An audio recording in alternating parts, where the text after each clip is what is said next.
Hur blir du godkänd på tala och samtala på nationella provet på kurs C? Vid det muntliga testet på kurs C testas du på att tala och att samtala. Att tala innebär att du berättar om något på egen hand.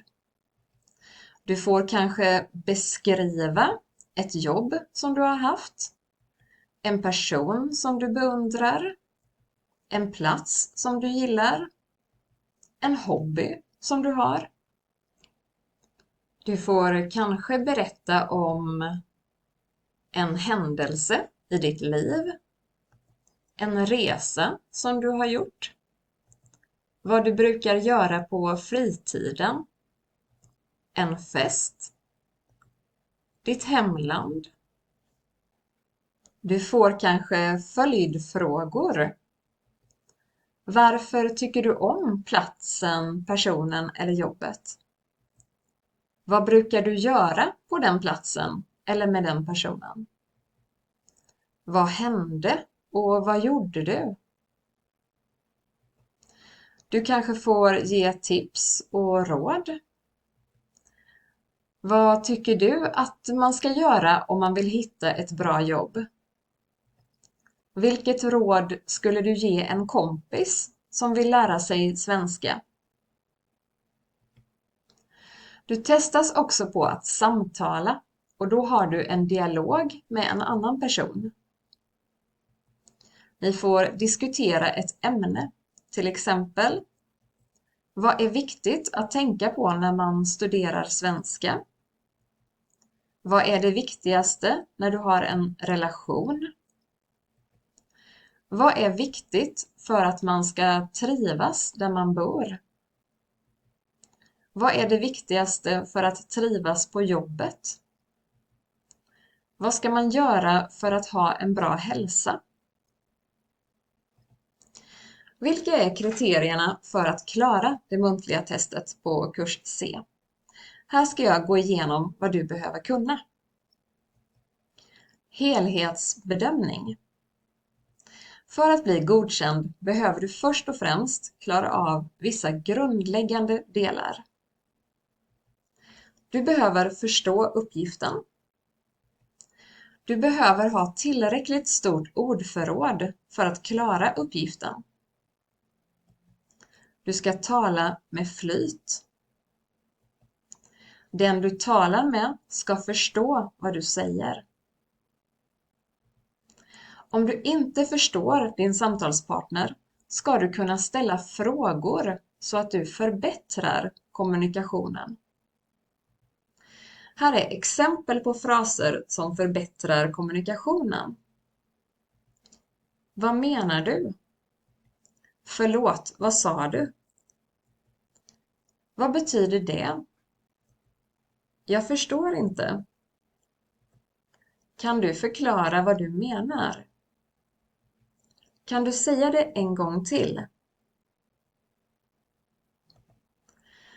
Du ska kunna föra samtalet framåt och ge återkoppling på det din samtalspartner säger. Exempel på fraser för återkoppling. Jaha. Jaså. Okej. Det är sant. Tycker du det? Jag håller med. Jag håller inte med. Det håller jag med om. När du samtalar med någon annan är det viktigt att ni talar lika mycket och att båda ställer frågor och svarar på frågorna. Exempel på frågor du kan ställa. Vad tycker du? Vad tänker du? Vad tror du? Håller du med? Har du något annat tips? Bedömning av språket. I denna del bedöms bland annat dina grammatiska kunskaper. men också om du har struktur i det du berättar. Struktur. När du talar ensam ska du ha struktur i din berättelse. Du ska berätta vad som hände först, vad som hände sen och vad som hände till sist. Exempel på en berättelse. Först åkte vi till sjukhuset. Sen fick vi vänta i flera timmar. Efter 9 timmar föddes min son. Till sist fick vi åka hem.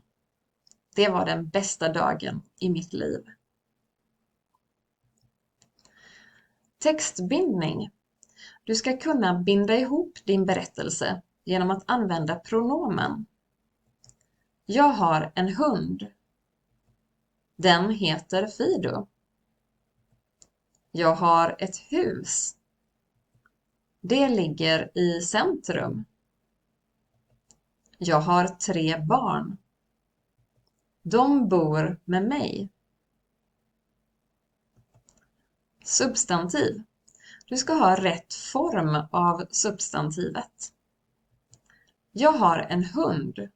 Jag promenerar med hunden varje dag. Jag bor i ett hus. Jag köpte huset för 5 år sedan. Tidsuttryck. Du ska kunna använda vanliga tidsuttryck. Jag kom till Sverige 2007 och efter 3 år fick jag ett jobb. Jag har bott i Sverige i 11 år. Jag kom till Sverige för 1 år sedan. Du ska kunna välja rätt ord. Är det byxor? Eller är det shorts? Är det en väska? Eller är det en ryggsäck? På C-nivå behöver du visa att du förstår vissa moment i grammatiken, men du behöver inte ha rätt hela tiden. Meningsbyggnad. Du behöver binda ihop meningar med konjunktioner och subjunktioner. Och, men, eller, som, för, så, att, eftersom.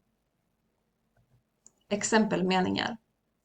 Jag går och handlar efter jobbet. Jag gillar att träna, men inte att titta på sport på TV. Jag brukar cykla eller simma. Jag åker till fjällen för jag gillar att åka skidor. Jag gillar att åka skidor, så jag åker ofta till fjällen. Jag träffade min syster som bor i Lund. Jag har inte katt eftersom jag är allergisk. Jag tycker att det är viktigt att träna. Satsbyggnad.